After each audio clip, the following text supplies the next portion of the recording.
Minasyaitanirrajim. Bismillahirrahmanirrahim.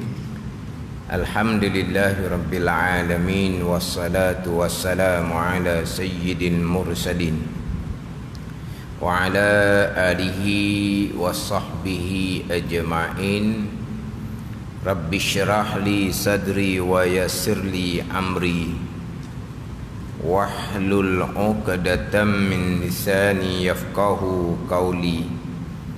Subhanaka la ilma lana illa ma 'allamtana innaka antal alimul hakim. Wala haula wala quwwata illa billahil aliyyil azim.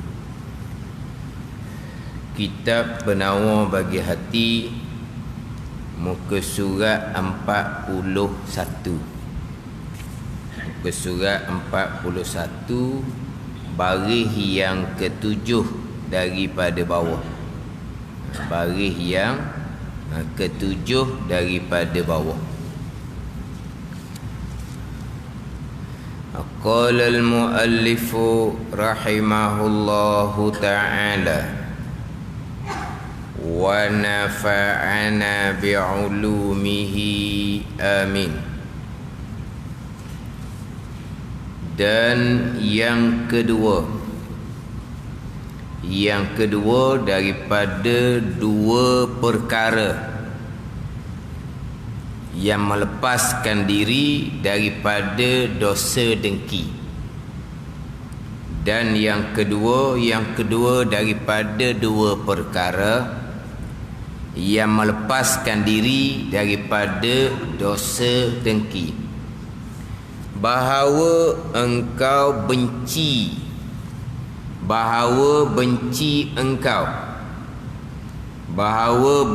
engkau daripada diri engkau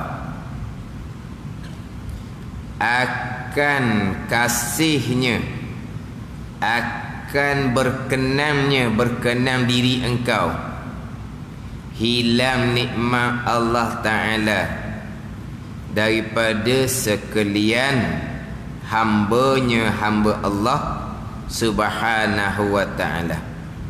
Maka apabila menyertai oleh benci engkau yang menyebab akan dia akan benci engkau oleh agama dengan suka engkau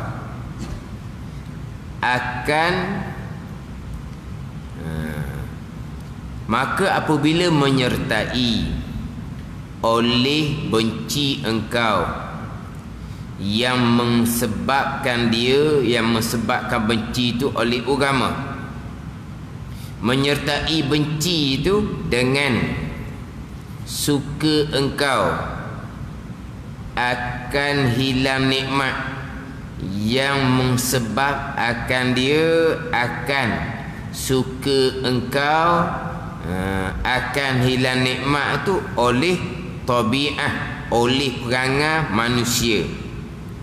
Nascaya tertolak, yakni lepas daripada engkau oleh dosa suka engkau itu, dan tiada diwajibkan atas engkau mengubah akan tabiat, kerana tiada kuasa engkau atasnya, atas mengubah akan tabiat pada kebanyakan kelakuan.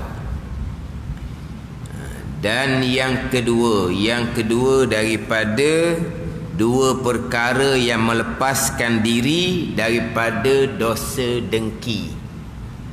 Kita masih lagi pembicaraan sifat kecelaan yang keempat, iaitu dengki. Dengki ini cita di hati akan hilang nikmat orang lain, ataupun cita di hati turun balak ke atas orang lain. Itu dia punya takrifan dengki. Yang mana dengki ni haram ijma' ulama serta dosa besar. Dengki ni dosa besar, dan dengki ni salah satu penyakit hati yang paling besar, yang mana kebiasaan kita didatangkan contoh penyakit hati, sifat kecelaan di hati, di antaranya dengki. Contohnya dengki, riak, takabur. Ni hak tiga ni, hak biasanya didatangkan sebagai contoh daripada sifat kecelaan di hati. Dengki, takabur, riak. Ni tiga-tiga ni dosa besar belaka ni. Dengki dosa besar, takabur dosa besar, riak dosa besar. Ni hak di antara penyakit hati yang paling besar. Kemudian didatangkan beberapa sebab punca menyebabkan timbul dengki, di antaranya kerana berseteru. Itu di antara sebab yang paling besar. Di antaranya kerana takabur, dan di antaranya kerana jahat, keji, nafsu semata-mata. Kemudian didatangkan macam mana untuk mengubati, dengan bahawa menghilangkan sifat dengki di hati kita. Didatangkan dua, iaitu ilmu dan amal. Ilmu mengetahui bahawa dengki ini memberi mudarat akan diri kita sendiri, sama ada mudarat dunia dan juga mudarat agama atas diri kita sendiri.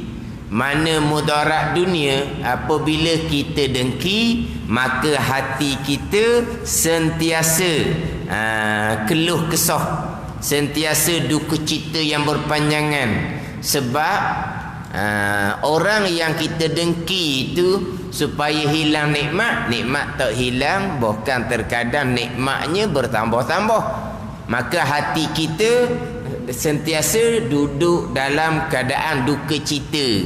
Itu mudarat kita atas dunia. Mudarat agama tadilah, dengki ni haram, dosa besar. Dengki ni membatalkan pahala kebajikan kita. Dengki ni membatalkan pahala kebajikan kita, sebagaimana sabda Nabi sallallahu alaihi wasallam, al-hasadu yakulul hasanati kama takulun narul hatab. Dengki akan membinasakan akan pahala kebajikan, sebagaimana memakan oleh api akan kayu api yang kering. Itu bandingan. Mana dengki ni akan membinasakan, membatalkan pahala kebajikan kita, yang mana kebajikan kita tu ada pahala kebajikan yang sebenar. Kebajikan yang sebenar barulah ada pahala, dengan akidah yang betul. Kita buat kebajikan tu pula betul dari segi dia punya hukum hakam dia. Kita buat kebajikan tu ikhlas semata-mata kerana Allah, adalah pahala. Dengki ni akan membinasakan pahala kebajikan kita, yang sepatutnya menjadi bekalan kita pada hari akhirat. Kenapa? Kerana dengki itu dipanggil mudarat kepada agama kita sendiri. Itu ilmu macam mana untuk menghilangkan sifat dengki di hati kita. Dengki ni dimurkai oleh Allah. Kerana apa? Kerana orang yang dengki ni seolah-olahnya dia tidak reda, tidak setuju, tidak berkenan dengan pembahagian nikmat yang telah dibahagi oleh Allah sedia kala lagi. Seseorang yang didengki, cita di hati supaya nikmat seseorang tu hilang. Nikmat seseorang itu adalah pembahagian daripada Allah Subhanahu wa taala. Bila hati cita supaya nikmat tu hilang, jadi kita ni tidak reda, tidak terima dan tidak setuju. hak pembahagian nikmat daripada Allah Subhanahu wa taala. Ini dengki. Ini mudarat kepada agama kita sendiri. Kemudian dengki ini tidak memudaratkan dunia dan agama kepada orang yang kita dengki. Orang yang kita dengki nikmat dunia dia tak kosek pun. Bukan orang yang didengki ni pula dapat manfaat agama. Sebab apa? Sebab dipindahkan pahala kebajikan orang yang dengki kepada catatan pahala orang yang didengki akannya. Tengok orang yang didengki tak ada mudarat apa-apa, bahkan dapat manfaat agama kerana dapat pahala. Pahala mana? Pahala yang dipindahkan daripada orang yang dengki kepada orang yang didengki akan dia tu.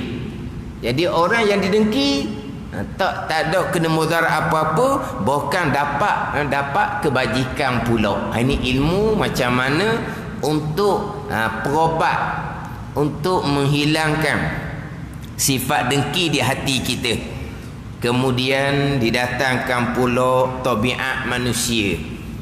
Tabiat manusia ni apabila seseorang, contohnya seterulah contohnya dapat nikmat, tabiat manusia ni dia akan tak akan setuju, tak akan suka orang yang seteru tu dapat nikmat. Itu tabiat manusia. Jadi maknanya usaha dah untuk menghilangkan penyakit dengki, tapi oleh kerana tabiat manusia, perangai manusia gitu, nak menghilangkan sifat dengki ni tak hilang juga. Lepas tu macam mana pula dalam keadaan sifat dengki ni tak hilang, tapi kena usahakanlah supaya sifat dengki ni hilang daripada hati kita. Tak hilang juga. Jadi macam mana pula dalam keadaan sifat dengki tak hilang di hati kita, nak lepas diri kita daripada dosa dengki. Nak lepas daripada dosa dengki. Nak lepas daripada dosa dengki dengan dua perkara. Ada dua perkara ni, maka lepaslah daripada dosa dengki, hak kata dosa besar tu. Dalam keadaan hati itu masih lagi ada sedikit sebanyak sifat dengki. Hak saya buat contoh sebelum ni, orang yang sama-sama berniaga. Berniaga pula sebelah menyebelah. Sebelah menyebelah, macam awak contoh terdahulunya berniaga di pasar. Pasar tu sebelah menyebelah, dibubuh setepak. Kalau ikan setepak, kalau ayam setepak, kalau sayur setepak, kalau kata santan setepak. Pandai ni tempat yang sama. Maka di situ kadang-kadang sambutannya memanglah ada tempat yang agak ramai orang kerumun, ada tempat tu tak berapa ramai. Hak tu hak kita tengok pada masa kita pergi beli tu lah. Dapat situ ramai semua orang. Mungkin kerana dia pandai layan ke macam mana, hak masa kita pergi tu. Tapi hak masa pergi tu tempat tu semua orang ramai. Tak kata duduk lama, tapi kalau kita pergi situlah orang ramai. Padahal sama-sama ni. Sama-sama. Kalau kira-kira kalau pasar ni, harga sama je. Dia letak dah harga di situ. Sama je harga. Kata tengok harga. Harga ikan tu kan, dia letak situ sekilo berapa. Sama je. Nanti sama je letak harga. Kalau ayam pun sama je sekilo berapa. Tapi kadang-kadang sambutan tu, ada tempat yang mana sambutan dia ramai, ada tempat kurang. Ni mulalah ni. Apa dia ni? Mari di hati cita supaya sambutan dia tu biar jadi merosot. Tu cita di hati. Ni, faham tak?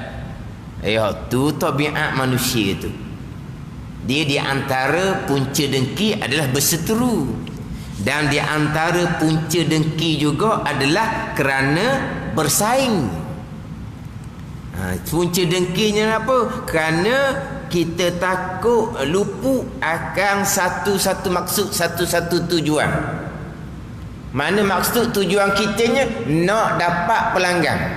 Jadi masing-masing tujuan yang sama pada ni. Jadi tujuan yang sama. Sama-sama nak supaya pelanggan mai ramai. Barang yang kita berniaga tu laku. Jadi maksud yang sama. Dia panggil apa ni? Saingan. Bersaing. Saingan ni lah di antara punca yang menyebabkan dengki. Di antara punca selain daripada berseteru, selain daripada takabur, selain daripada keji nafsu semata-mata, di antara juga kerana saingan. Ada ni. Kalau kata buka kedai makan sederek. Kedai makan belaka sederek. Ada kedai penuh, ada kedai kurang. Kadang-kadang tak ada orang. Tuannya tunggu juga. Apabila tempat sebelah tu penuh dah meja. Tambahan sekarang ni pula meja cepat penuh. Sebab semejanya 2 orang 3 orang gitu je. Apabila meja penuh, barulah pergi ke sebelah kalau tak ada orang tu. Ada ni? Nampak cerita tu? Makna orang pergi kepada kedai sebelah tu bukan nak pergi, tapi kerana hak kedai yang nak pergi tu tak ada tempat dah. Tak ada kursi, tak ada meja dah. Jadi macam mana hati hak ni hak kurang sambutan. Yang mana masing-masing bersaing cari tujuan maksud yang sama. Ni kadang timbul di hati cita supaya nega hak maju tu jadi merosot. Mujahadah dah nak hilang sifat dengki tu, tapi tabiat manusia payah nak hilang. Jadi macam mana nak jadi top dosa? Supaya top dosa, walaupun sifat dengki tu kita belum dapat hilangkan lagi. Cuba kita fikir sendiri, kalau kita duduk tempat yang seumpama tu, macam mana? Bersaing seumpama tu, sebelah menyembelah seumpama tu, macam mana? Ni kira hak memang disusun dah gitu. Pasar disusun dah, kita mari berniaga kemudian. Kalau kata kedai makan sederek itu memang disusun dah kedai makan seumpama tu. Sama telah pula kita yang memulai perniagaan, kampung kita, tepi jalan, depan rumah kita, kita yang berniaga. Bila kita berniaga, kita jadi maju, orang lain pun tiru berniaga benda yang sama dekat-dekat dengan kita. Hak tu macam mana hati? Kebetulan pula dia tiru kita, dia pula hak laju, kita pula hak merosot. Macam mana? Tadi macam pasar, tak boleh nak kata apa, sebab memang disediakan tempat seumpama tu. Kalau kata kedai makan sederek tu, memanglah pihak bandar raya ke daerah ke memang disusun kedai seumpama tu supaya teratur. Macam mana kalau kita yang berniaga hak mula-mula, lepas tu orang pun berniaga sama, benda yang sama, tiru kita. Tabiat manusia macam mana? Ilmu ada dah, kita sudah tahu dah hukum hakam, kita mujahadah dah supaya hilang sifat dengki itu. Bahagian masing-masing dah, rezeki masing-masing. Memanglah itu pegangan kita, rezeki masing-masing. Tapi oleh kerana tabiat manusia ni kalau bersaing seumpama tu, mudah timbul cita di hati supaya hak nikmat hak orang lain tu Tuhan tarik balik. Jadi maknanya sukar untuk hilangkan sifat dengki kerana berlawan dengan tabiat manusia. Jadi macam mana pula untuk melepaskan diri engkau daripada dosa dengki? Dua perkara. Yang pertama dahulu, jangan kita zahirkan dengki itu kepada anggota zahir kita. Dia dengki di hati. Bila dengki di hati ni akan keluar di lidah. Sebab daripada hati akan keluar kepada 7 anggota zahir. Mata, telinga, lidah, kaki, perut, kemaluan, tangan, kaki itu rajanya adalah hati. Bila hati itu dengki, akan keluar di lidah. Percakapan orang dengki ni macam mana? Percakapan orang dengki ni dengan umpat, dengan fitnah, dengan untuk menjatuhkan, untuk berlawan. Kita fitnah lah, kita adakan cerita dia menega tu nampak maju tu kerana apa? Kerana dia main tu bomo tu. Dia ada ubuh barang tak baik tu, sebab tu jadi orang suka sangat pergi kedai dia contoh. Mari mana ni timbul fitnah seumpama ni? Sebab hati dengki biar nikmat dia hilang. Pada ni. Kemudian itu percakapan, perbuatan orang dengki macam mana pula? Maka macam mana nak lepaskan dia daripada dosa dengki? Jangan menzahirkan dia di lidah. Jangan menzahirkan di anggota kita. Duduk di hati sudah. Hak zahir ni kita buat sebaliknya. Bukan kata jangan menzahirkan di lidah, bahkan menyalahi pula. Menyalahi macam mana? Kita puji dia. Mana dia menega bagus, dia menega bersih, dia menega, kita angkat. Pandai ni.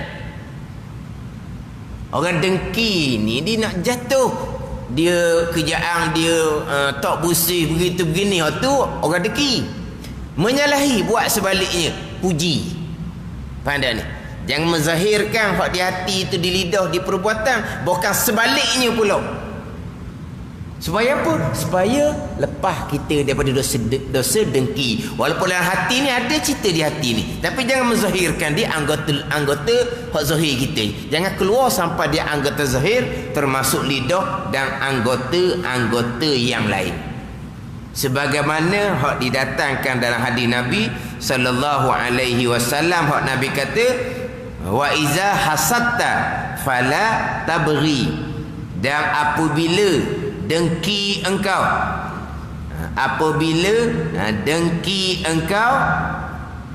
maka jangan engkau kerjakan dengan dia. Apabila dengki engkau, maka jangan engkau melampaui. Dengan bahawa jangan engkau kerjakan akan dia dengan anggota zahir. Mana? Jangan kita tadilah dengan percakapan sama telah pula, jangan kita khianat. Khianat tu cari tu bomo tu lagi berat lah pulanya. Jangan engkau kerjakan, jangan engkau melampau bila datang sifat dengki, dengan bahawa biar dengki tu duduk dalam hati je. Lepas tu mujahadah lah supaya dengki tu hilang. Tak hilang lagi, kerana tabiat manusia ni seumpama tu, bila tidak menzahirkan di luar, maka lepas daripada dosa dengki.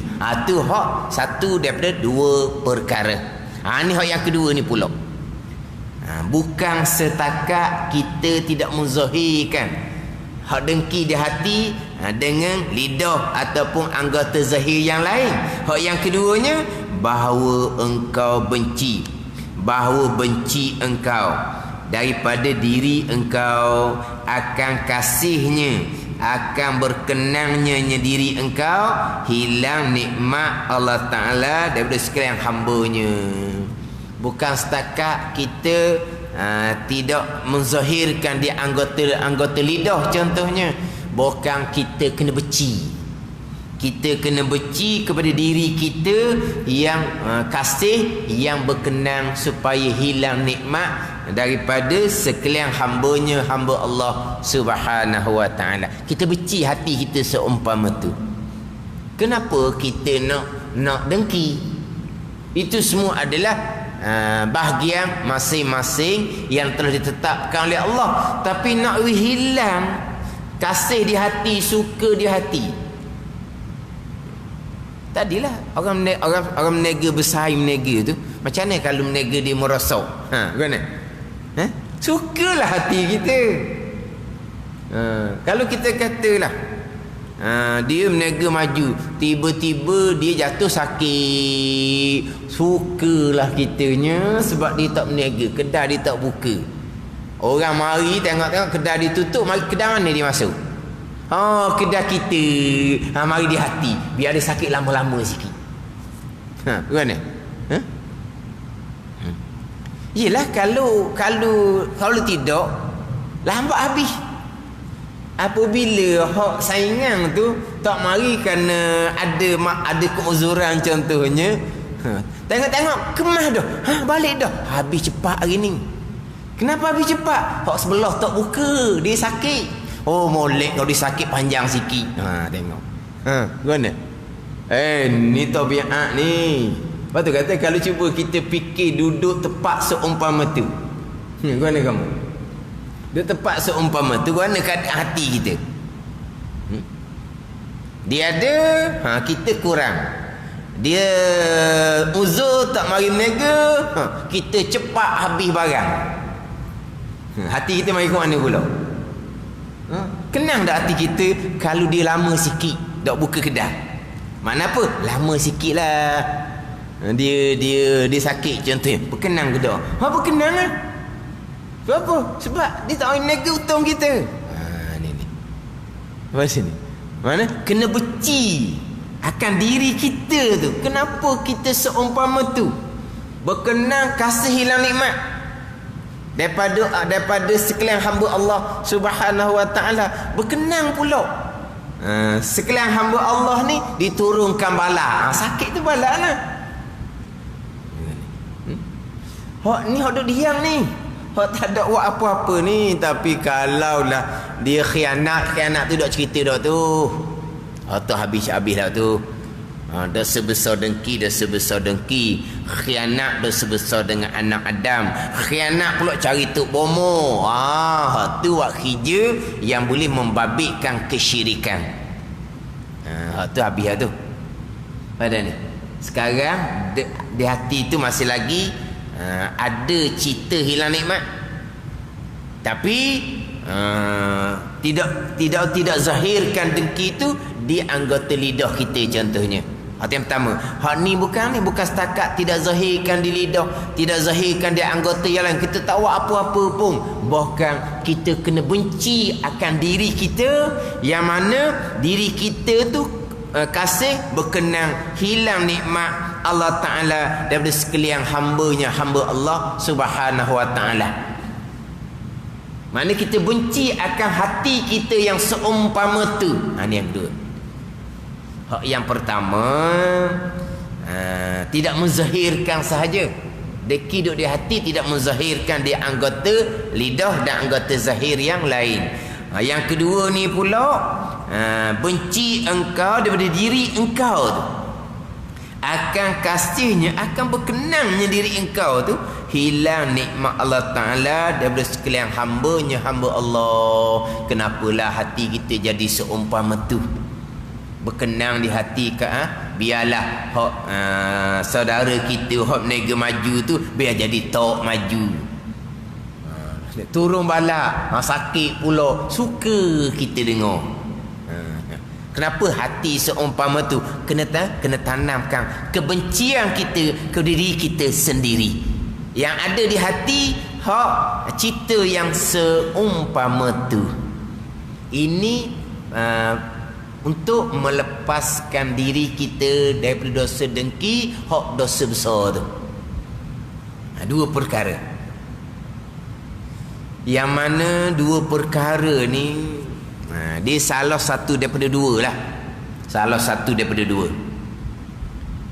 Kalau hanya setakat tidak menzahirkan, hanya setakat tidak menzahirkan di lidah ke hak sifat dengki di hati, hak tu khilaf ulama sama ada lepas ke tak lepas daripada dosa dengki.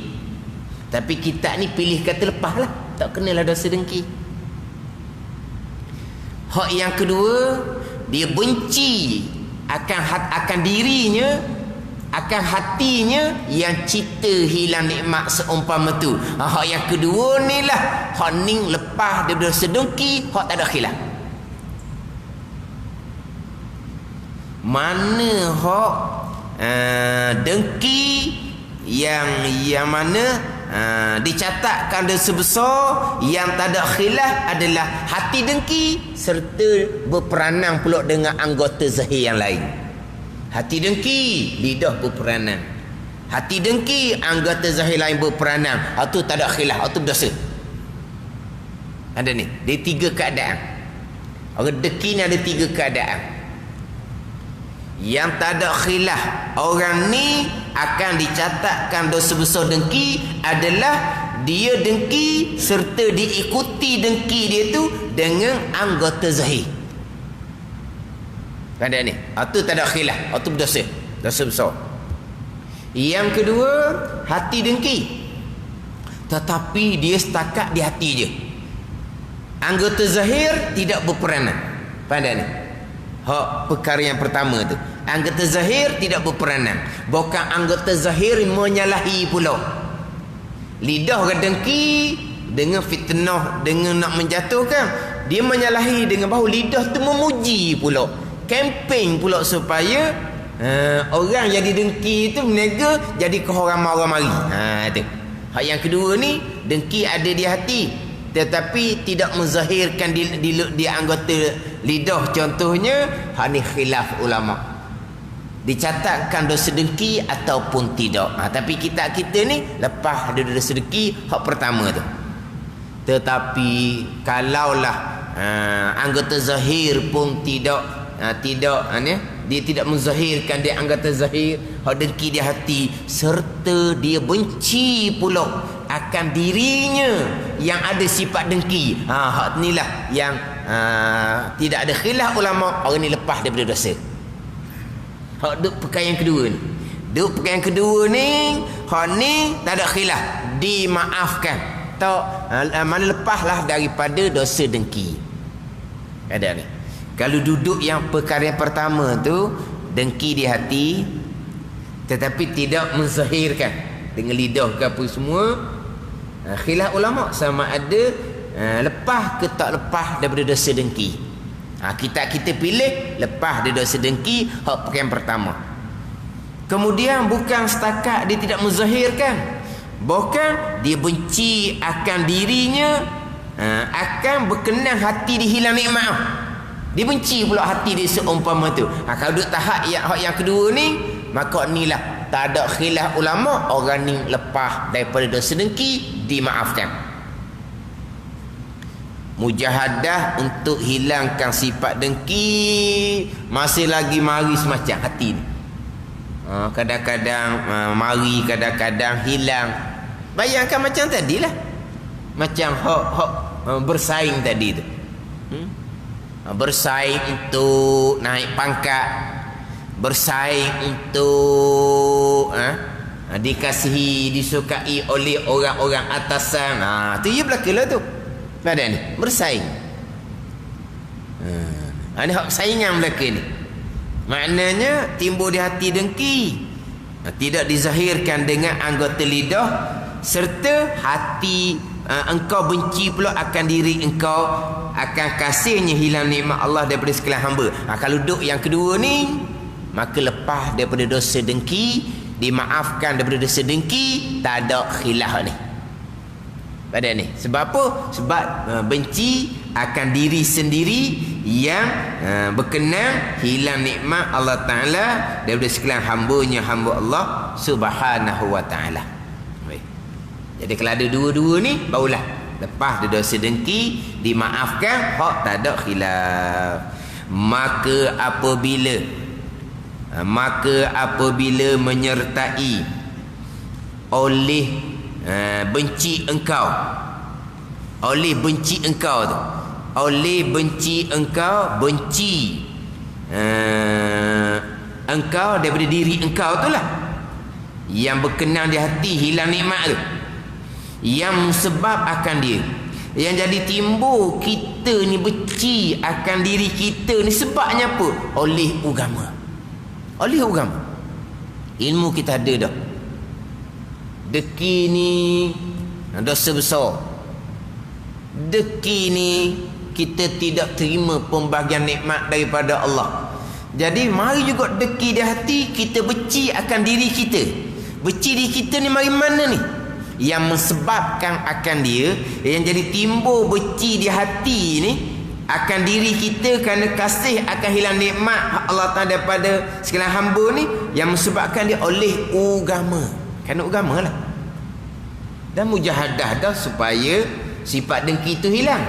Tak hilang juga, maka benci akan diri sendiri. Kenapa benci diri sendiri? Ada sifat dengki itu, yang menyebabkan benci itu oleh agama lah. Menyertai ni dengan tu takluk pada menyertai. Hati benci akan diri sendiri. Punca benci ni kerana agama. Tapi menyertai oleh benci itu, menyertai pula dengan suka engkau akan hilang nikmat, yang sebab akan dia akan suka engkau akan hilang nikmat tu oleh tabiat. Itu perangai semula jadi manusia gitu. Jadi sekarang ni menyertai ada dua-dua. Benci kerana ada dengki di hati sendiri. Kenapa jadi benci tu? Kerana agama lah jadi benci. Tapi benci tak benci pun ada juga menyertai dengan suka supaya hilang nikmat daripada saudara kita tu. Kenapa ada suka hilang nikmat tu? Tu tabiat. Dua-dua ada ni. Sekarang ni oleh kerana tabiat manusia mudah timbul dengki. Contoh kerana bersaing tadi, ada saingan, itu tabiat. Tapi oleh kerana kita faham agama, jadi dengki ni sifat kecelaan, maka bencilah kitanya akan diri kita yang ada sifat dengki tu. Kita benci di hati kenapa? Kerana agama. Tapi dah tabiat kita tu tetap juga suka hilang nikmat daripada orang lain pada ni. Maknanya kerana tabiat kekal sifat dengki. Kerana agama benci kita akan diri kita hok ada sifat dengki. Ini menyertai pada ni. Maka bila menyertai, kedua-dua ada. Menyertai oleh benci engkau. Benci engkau tu, benci kerana hati engkau tu ada sifat dengki. Mari mana benci tu? Yang sebab akan dia, yang menimbulkan benci engkau pada diri engkau ni oleh agama. Menyertai dengan hati benci akan sifat dengki. Tapi sifat dengki di hati tak hilang juga. Dengan suka engkau akan hilang nikmat. Ni panggil dengki. Mari mana suka ni? Yang sebab akan dia akan suka engkau akan hilang nikmat yang dipanggil dengki ni oleh tabiat. Oleh tabiat. Agama kita ni, kita punya agama, ada ilmu agama. Kita lawan dah tabiat yang salah ni. Tapi ada dua-dua. Benci ada. Benci akan sifat dengki di hati sendiri. Sifat dengki di hati tak hilang juga kerana tabiat. Ada ni. Lawan dah. Kita punya agama ni, kita lawan dah tabiat yang salah tu. Tapi tabiat yang salah tu tak hilang juga. Tak hilang jadi kena benci di hati tu. Nescaya tertolak, lepas daripada engkau oleh dosa suka engkau itu. Dosa suka hati engkau hilang nikmat. Mana apa ni?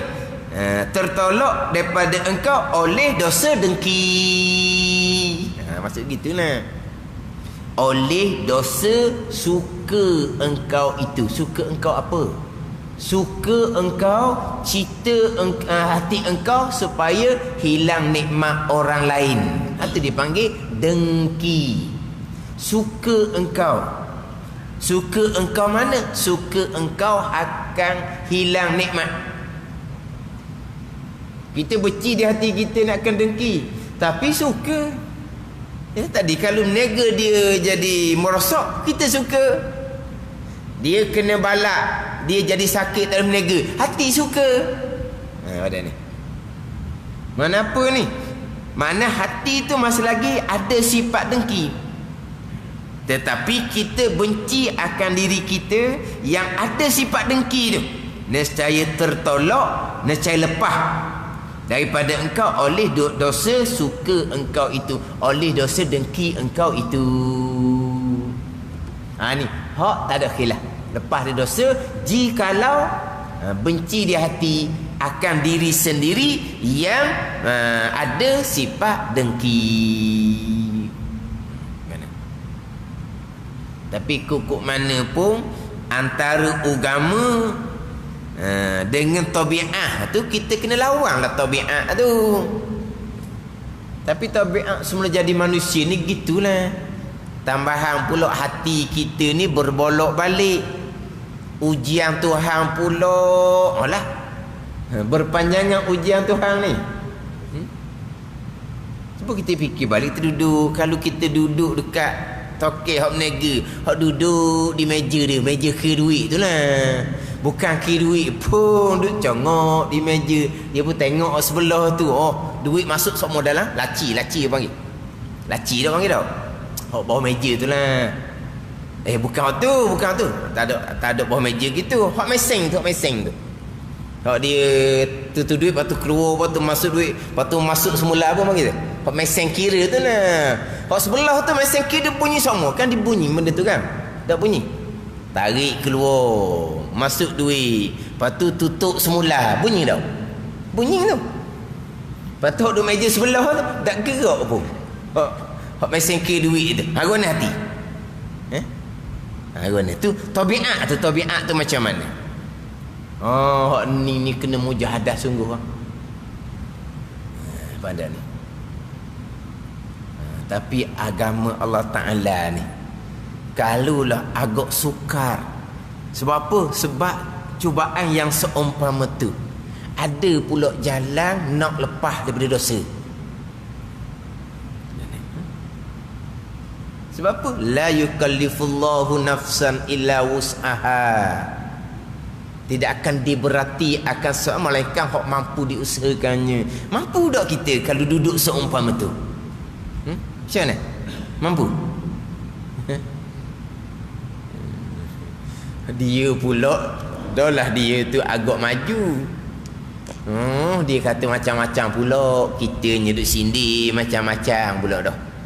Duduk sindir macam-macam. Balik kampung lah, tak laku dah misalnya. Orang dah maju ni jadi sombong pula. Pandai ni.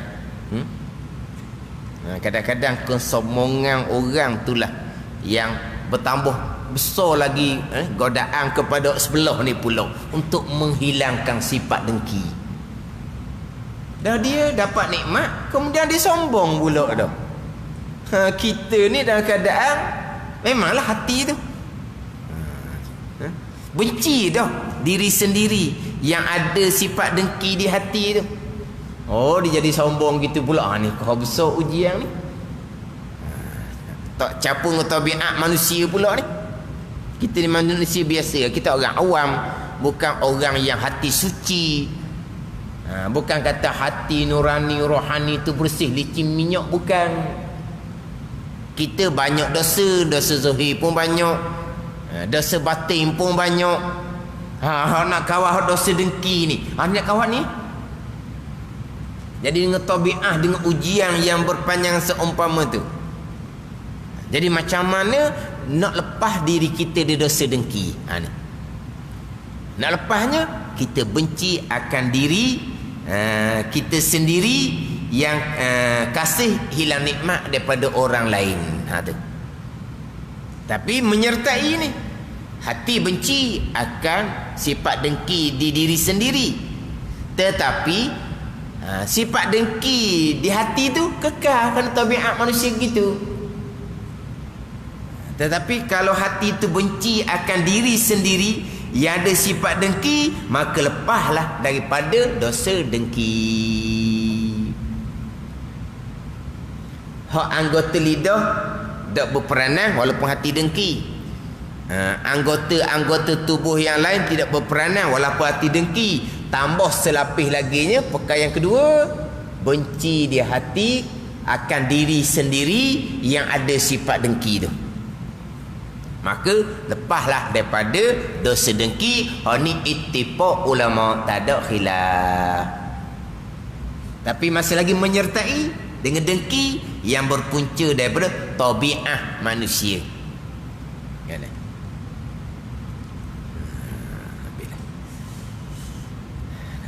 dan tiada diwajibkan atas engkau mengubah akan tabiat, kerana tiada kuasa engkau atasnya, atas mengubah akan tabiat tu pada kebanyakan kelakuan, kerana bahawa tabiat itu tiada dapat mengerasi akan dia, akan tabiat, melainkan mereka yang putus penilikannya daripada makhluk. Siapa yang boleh hilang tabiat ni? Mereka yang putus penilikannya daripada makhluk. Mana apa ni? Mereka yang putus penilikannya daripada makhluk. Penilikan di hati hanyalah semata-mata Allah Subhanahu wa ta'ala. Siapa ni? Maqam musyahadah. Tak ada dah makhluk di hati. Yang ada hanyalah Allah. Barulah boleh hilangkan sekalian tabiat. Ada ni. Mereka yang putus penilikannya daripada makhluk. Hati dia tak ada dah tilik makhluk. Hati dia tak ada dah pandang makhluk. Ni bukan buat-buat ni. Hati siapa ni? Hati orang duduk maqam musyahadah. Ni orang yang basirah dia suci, bersih daripada makhluk, daripada selain daripada Allah Subhanahu wa ta'ala. Aduk tanggening, barulah hilang tabiat manusia kebanyakan. Mana kalau manusia macam kita ni, manusia orang awam, orang kebanyakan, ilmu cukup ni. Tak ada ilmu tak bicara bab dengki, ilmu cukup. Mujahadah dah untuk hilangkan sifat dengki, tapi dengan tabiat tu tak hilang juga. Maka tak wajib kita menghilangkan tabiat. Sebab apa? Sebab kita tak kuasa. Melainkan mereka yang putus penlilikannya daripada makhluk, mereka yang sampai maqam musyahadah, barulah hilang hak tabiat, hak kebanyakan manusia. Itu kata kalau kita fikir sendiri, kalau Tuhan uji kita seumpama hak saingan tadi, macam mana kedudukan hati kita, tabiat kitanya macam mana, tabiat kita sebagai orang awam, orang kebanyakan. Ada ni. Ni mereka yang putus penilikan daripada makhluk ni, hak sebenar. Bukan hak cakap saja tu. Tak ada makhluk di hati saya. Tak ada makhluk macam mana. Hati cepat nak marah kepada seseorang. Seseorang tu makhluk lah, nak marah buat apa? Sebab hakiki ni tak ada. Orang yang kita nak marah tu tak ada. Kita nak marah dia kenapa? Kerana percakapan dia. Kita nak marah pada seseorang tu kenapa? Kerana kelakuan dia. Percakapan dia, kelakuan dia hakikinya daripada Allah Subhanahu wa ta'ala. Kalau orang tu tak tilik pada makhluk, hanya tilik Allah, tak ada nak marah kepada siapa-siapa. Ni dak ni cerita bab rohani. Patang selih sikit gelepoh lalu dah. Faham lah. Mana ni? Orang ni kadang-kadang dia cerdik. Orang jenis cakap tinggi-tinggi tu lah. Maqam tinggi. Dia pun cakap belawang sikit. Hai guana kamu ni, maqam bunyi kata tinggi, telinga merah dah kamu ni. Kita orang awam ni masa lagi senyum je, sebab dia provokasi nak tengok. Dia ni cepat marah ke dah? Cepat marah sungguh cepat merah telinga. Kata cepat kamu ni syaitan masuk. Kata maqam tinggi, maqam rohani. Kita orang awam ni senyum lagi, dia merah telinga dah. Ni bukan belaka ni, ni bohong saja. Orang yang putus penilikan daripada makhluk tidak ada, melainkan hanya ada Allah Subhanahu wa ta'ala. Puji ke, cela ke, apa perkara ke, semuanya daripada Allah Subhanahu wa ta'ala. Mereka akan redha, mereka terima, bahkan mereka suka akan semua qada Allah Subhanahu wa ta'ala. Hak sampai maqam musyahadah yang sebenar, hak putus penilikan daripada makhluk yang sebenar. Jadi kalau kita orang awam kebanyakan, memang kita tak mampu nak menghilangkan sifat dengki dalam ujian-ujian tertentu, kerana itu adalah mari daripada tabiat kebanyakan manusia. Wallahu a'lam. Bismillahirrahmanirrahim.